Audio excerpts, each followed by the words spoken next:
Welcome to Gas Chromatography. I'm Associate Professor Dr. Muhammad Razif Sharil from UKM.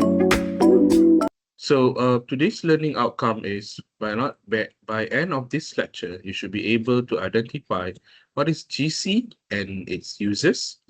So you'll be able to also explain the GC system and also all the components of GC. And finally, describe the fatty acids analysis using gas chromatography. So what is gas chromatography? So it's a technique to separate individual components of a given mixture so that each can be identified and quantified.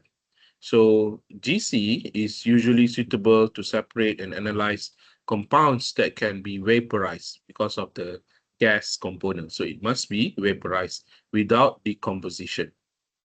So the GC vaporizes a sample of the compound and transport it via a carrier gas into a column. So the carrier gas in gas chromatography, the carrier in gas chromatography is the gas, and it travels into the column. So the components of the sample travel through the column at a varying rate. So different sample travels at a different rates depending on their physical properties. And the eluted components enter a heated detector that generates an electronic signal based on its interaction with the component.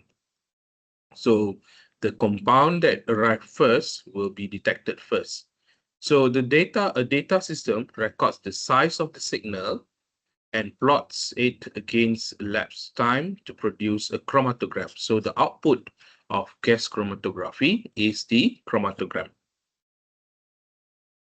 So what is GC used for? So GC is used to separate polar and non-polar compounds that are volatile. Okay, it must be vaporized, it must be volatile for gas chromatography.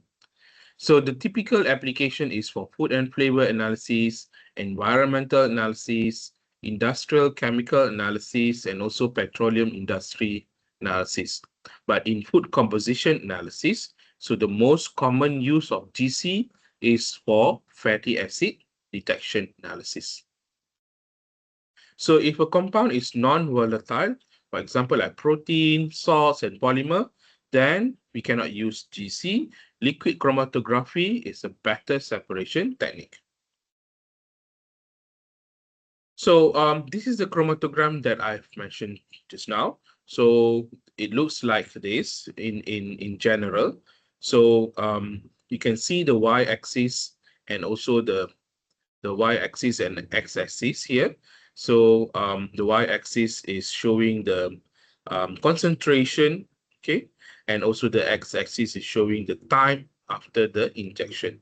So this means that this is the first peak that appears and detected by the detector.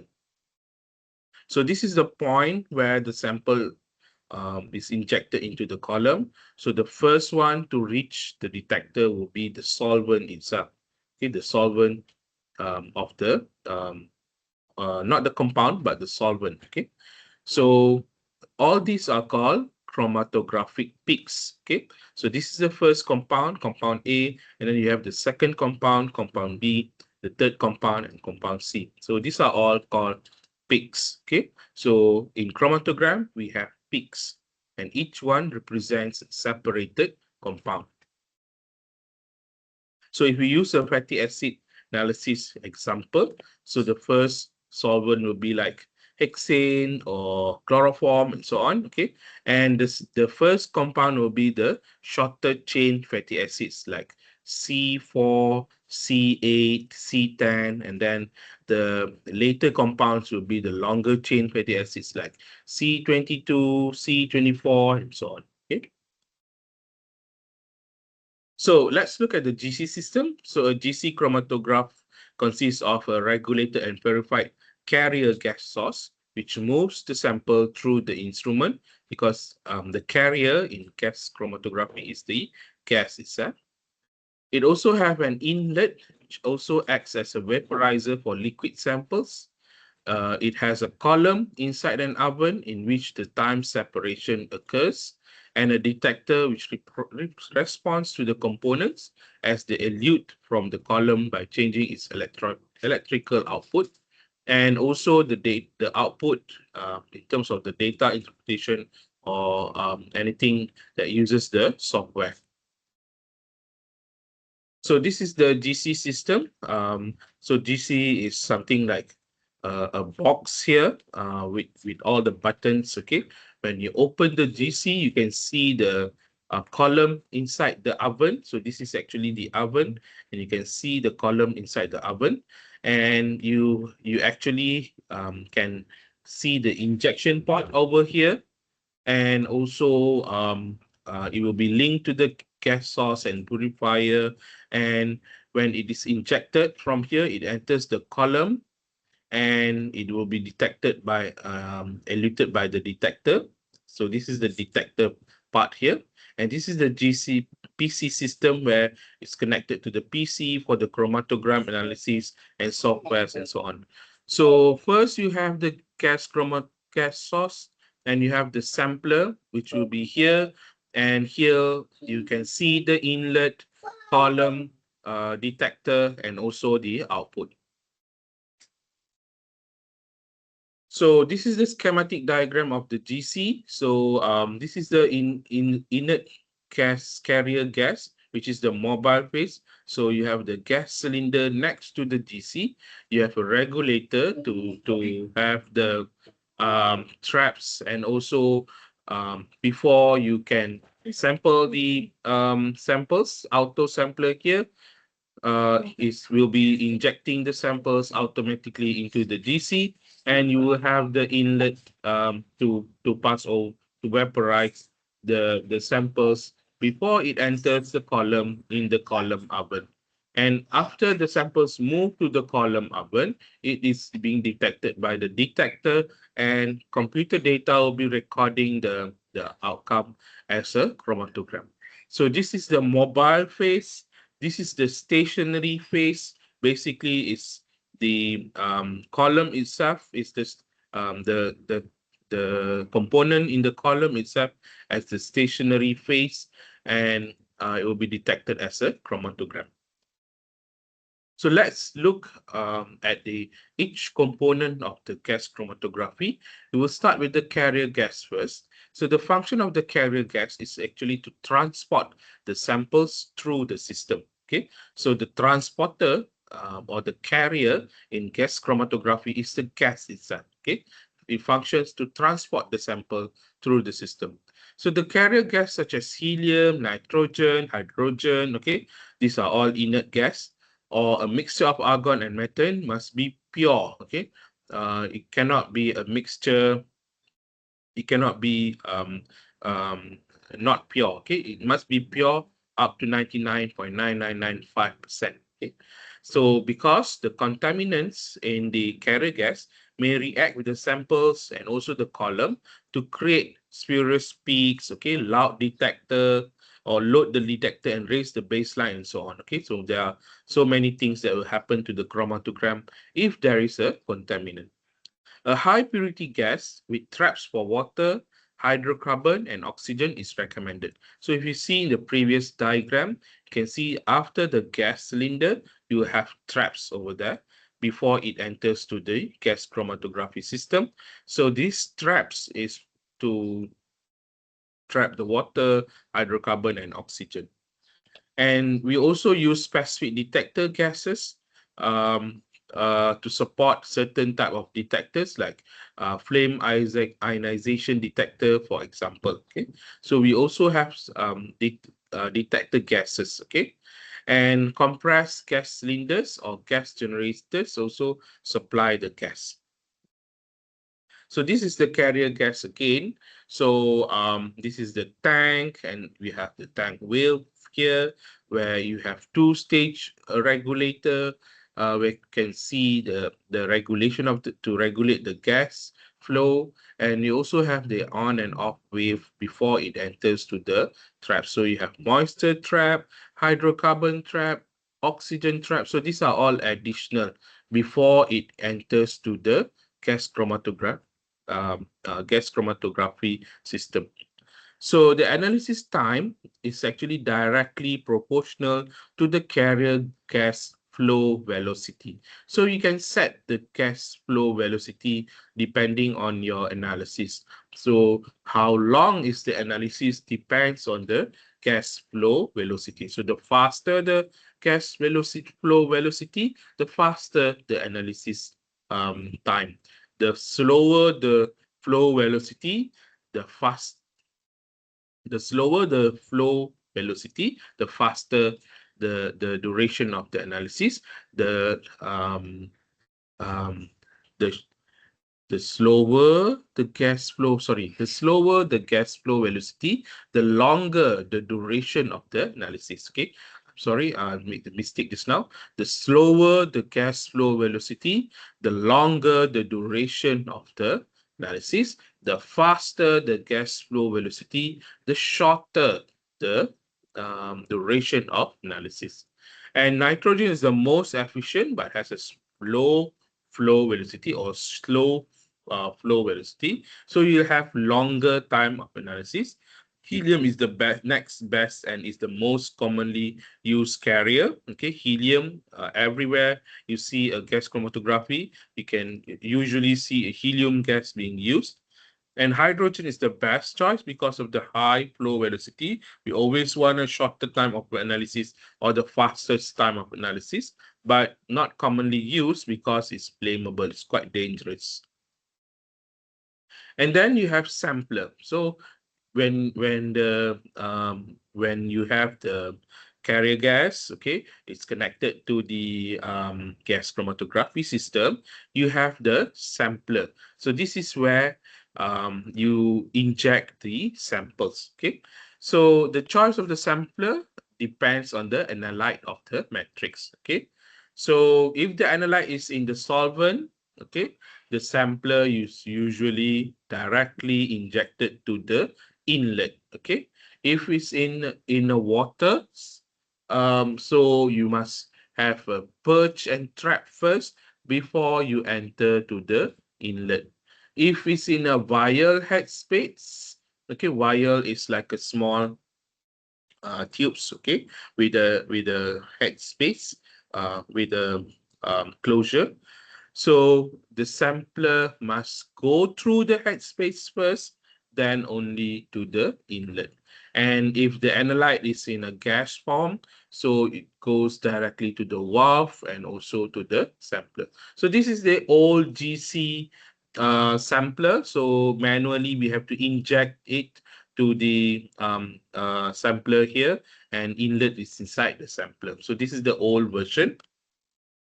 And this is the newer version that we have in our labs. Okay, so we have a GC headspace sampler. Okay, so this is the GC headspace sampler where you have a specific valve and so on to inject the sample. And we also have a GC auto sampler, means that you put all your samples here, the GC will run it automatically where it takes the samples and then inject to the inlet and so on. So you can leave the GC for a period of time with 100 of samples. So this is the GC auto sampler, and we have this in our lab. Okay, that's the sampler. So now let's look at the injection port. Okay, so the injection port provides a place for the sample introduction, its vaporization, and possibly some dilution and also some splitting. Okay, so injection ports contains a soft septum that provides the gas tight seal, but can also be penetrated by a strange needle for sample introduction. So if you can see here, this is a split or splitless injector. It's a cross-sectional diagram here. So the sample will be injected through the rubber septum here. So we have the rubber septum here to provide a gas-tight seal. Okay, so you cannot have an open system. Okay, it must be a closed system. So you inject here, the this is the septum purge outlet, and carrier gas will be introduced from here. So this carrier gas is from the a carrier gas system next to the GC, and it will go through here. And your sample, this is the inlet, okay, glass liner inlet. um, where the sample will be vaporized. Okay, so this is the vaporization chamber. Okay, so imagine a sample in a in a in a solvent. Okay, it will be in only 1 microliter of sample will be taken. Okay, 1 microliter of sample will be taken and injected automatically here. When it enters here, it will be vaporized. Okay, and then whether it's split or splitless. Okay, so I will tell you about this after this, what is split and splitless, and the sample will be vaporized. Only the vaporized sample will enter the column. Okay, so this is the split outlet over here. So a vaporizer's chamber, and this is the glass liner, heated metal block to help with the vaporization, and this is the column. So vaporized sample will enter the column because remember, the carrier in gas chromatography is the gas. Okay, so anything that enters the column must be vaporized. Okay, must be in a gas format, not a liquid format. Okay, so in HPLC, you inject the sample, the liquid will be the carrier. Okay, because it's a high pressure liquid chromatography, but in gas, okay, so the gas will be the carrier in this gas chromatography. So the injection pot, okay, so this is a continuation. The sample must be vaporized in the injection pot in order to pass through the column for separation, and the vaporization can occur quickly by flash evaporation. Okay, this is a standard injection pot, or slowly in a more gentle manner, which is temperature programmed injection pot or on column injection. Okay, and the injection pot also serve the additional function of splitting the injection so that only a portion of the analyte goes into the column. So before it is vaporized, okay, if it is a split injection pot, okay, so the sample, the 1 microliter sample will be splitted, okay, to a tiny drops, and only that tiny drops will be vaporized. Okay, if it's split less, then the whole 1 micro liter of sample will be vaporized and enter the column. So splitless means your sample is concentrated, so you use a split injection pot. Your sample is concentrated, so you need to split that your 1 microgram sample, so that only a small part goes into the column. If your sample is very little, okay, so the whole 1 micro liter of sample that's injected will be vaporized and goes into the column. So the standard injection pot is operated about 20 degrees Celsius warmer than the maximum column oven temperature. So injection pot is warmer compared to the column oven temperature. Okay, now let's move on to the oven. Okay, so the main part of the gas chromatography is the oven, because it has three functions. It controls the temperature of the column and keep it constant. It also allows operation of elevated temperature. Elevated temperature means for the first 10 minutes, it's in certain temperature, and it goes up at certain temperature at the um, at a at 20 minutes after that, and then the end of the last 10 minutes will be at a different temperature. So we have some program, we can do some programming so that we can see separation, clear separation between the samples. Okay, it also allows injection to be made at a lower temperature, and it's then temperature programmed so to some elevated temperature. So oven temperature program range from as low as 0.1 degrees Celsius per minute to the maximum rate that the GC can provide. So at a rate of 2 to 10 degrees Celsius per minute is the most common. Okay, so it can be programmed to increase the rate of the temperature at this 2 to 10 degrees Celsius per minute. Okay. And oven temperatures may be ramped to elute all the compounds. Okay, whether it's at isothermal, the temperature stays the same throughout the run, or ramped. Okay, it is elevated from time to time, where temperature is raised during the run. And inside the oven, we have the column. Okay, so the yellow lines here is the column. Okay, so unlike the HPLC column, our GC column is very long and is a capillary column most of the time. So this is where the samples enter through the injection port, and this is the where the samples detected at the detection port. So inside the column is where the separation happens. Okay, so most of the separation are highly temperature dependent. So the column is placed in a well-controlled oven. Okay, so the oven actually controls the temperature of the column. So the sample vapor is directed into a column by a carrier gas, and compounds will selectively partition between the stationary phase, the coating, and also the mobile phase, the carrier gas. Okay. So most of the time we use the capillary column. Okay, so this is the cross-sectional of the capillary column, where you can see the coating. The first coating is polyimide coating. The second coating is fused silica coating, and the third one is the stationary phase itself.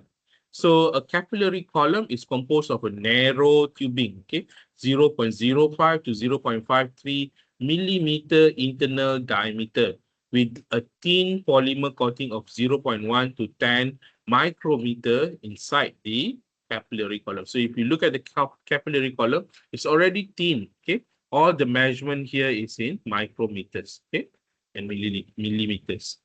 So selecting the right capillary column is critical and depends on factors such as the selectivity, the polarity, and the panel content of the sample.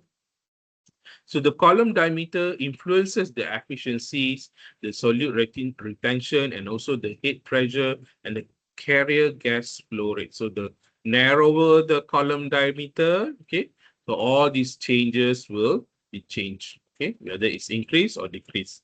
And also, we also depend on the column length. So the column length affects the solute retention, head pressure, bleeding, and cost. So we most of the time we use 30-meter to 100-meter length of column. That's why it is being coiled in that manner. Okay, we cannot just put 100-meter column inside an oven without coiling them. So the next one will be the detector. Okay, so this is where the gas stream from the column, which contains the separated compound, passes through a detector, and the output from the detector becomes the chromatogram. So we have several detector types, but they all perform at different for different purpose and tasks. So they produce a stable electronic signal at the baseline when pure carrier gas or no component is in the detector, and also produce a different signal when a component is passing through the signal. So this is the common detectors. You can see there are different common detectors: thermal conductivity detector, flame ionization detector, electron capture detector, nitrogen phosphorus detector, flame photometric detector, atomic emission detector, and mass selective detector. And the most common detector that we use is flame ionization detector, because it detects the compound and that burn or ionize it in the flame. So this is the detector that we use commonly for fatty acid analysis. So you can see the FID detector here. It has a good range of detector sensitivity. Okay, so this is the sensitivity range from phytogram to microgram. And finally is the output, the chromatogram. So the chromatogram plots abundance against time. Okay, so the first one will be the most low molecular weight, and the final one will be the high molecular weight. And also abundance here means the concentration. So the y-axis is the concentration, how much is the sample or how much is the compound in the sample, and the x-axis is the time, the retention time. The peak size corresponds to the amount of the compound in the sample, okay? And also as the compound's concentration increases, a larger peak is being obtained. So the size of the peak, the higher the peak, the larger the peak is, the more concentrated the compound is, okay? And the retention time is the time it takes for a compound to travel through the column. So if it's being detected, the retention time is earlier, shorter, means it takes shorter time to travel through the column. If the retention time is longer or later, it takes a longer time to travel through the column. So if the column and all operating conditions are kept constant, a given compound will always have the same retention time. So this is an example of the chromatogram output. So you can see lots of compounds detected in this one sample. Okay, so this is the concentration or abundance of the sample of the compounds, and this is the retention time. So the first peak is here is tetrachloroamethylene, the surrogate standard. Okay, and after that we have alpha B butyrate BHC and gamma BHC as the third compound. And the last compound is the decachlorobiphenyl, also a surrogate standard. And before that is adrene ketone. So these are all not fatty acid analysis sample, but it's a different analysis sample. Okay, let's go to the quiz time. Okay, so what is the mobile phase of a gas chromatography?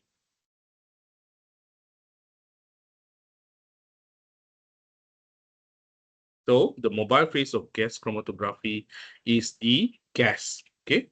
Because of the name of gas chromatography, the mobile phase, the one that is moving, is gas, okay? And what is the stationary phase of gas chromatography? What stays there? Stationary phase, okay, is the coating of the column, okay? This is the stationary phase of the gas chromatography. Why not gas? Gas is the mobile phase. Why not liquid? Liquid is the mobile phase in HPLC, high pressure liquid chromatography. Okay. And the followings are components of the GC except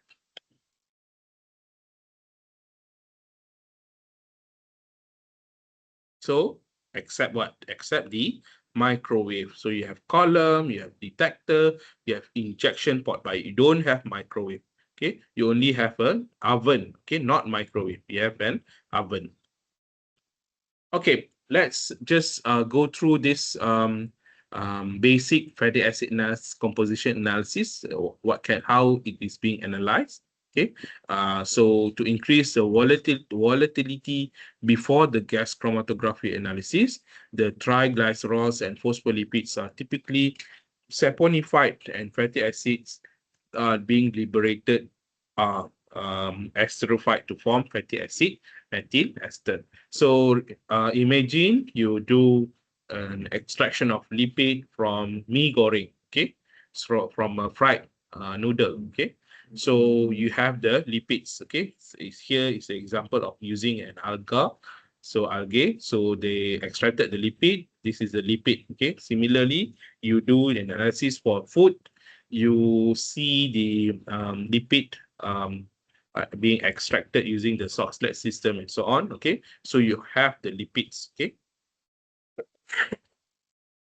so lipid is now cannot be directly injected to gas chromatography because we want to identify only the fatty acids.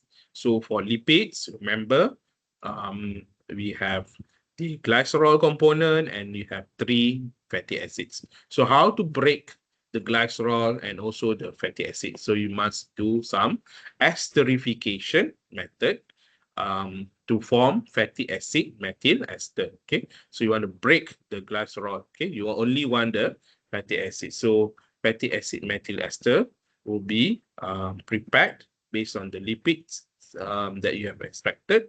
then you can inject to the gas chromatography using a pack column or capillary column. And you can choose to have flame ionization detector, the most common one, or you can use a mass spectrometry detection method. So here is how good this figure is showing you how good is FID detector, where whether you use a pack FID or capillary mass spectrometry, it will always be overlapping of results, so that the result will be always almost the same. Okay, and this is the total fame, and this is the fame profile, means that you can detect specific fatty acid methyl ester of C4, C6, C10, and so on. So you can see that pack FID, capillary FID, or capillary mass spectrophotometry will also give you similar or overlapping of the results. So this is the procedures how to prepare the fatty acid methyl esters. So you don't have to remember the procedures. This is just the concept. Okay, you just have to know the concept. So you don't take just the extracted fat and directly inject to the gas chromatography. You have to prepare the fatty acid methyl ester first before you inject to the gas chromatography. So the extracted fat is added with methanolic sulfuric acid and being refluxed for 2 hours at 100 degrees Celsius. So this is the esterification method. And you remove the alucate with hexane layer after spinning with the hexane and water 3 times. So this is to remove all the water components, okay? And we dry with the anhydrous sodium sulfate to remove excess moisture, and dry under the nitrogen gas and dilute the concentration with 5 to 10% of hexane for injection on the GC. So when you dry under nitrogen gas, you already have the fatty acid methyl ester, but you cannot inject the dried fatty acid methyl ester. You have to dilute them with a solvent, which is hexane.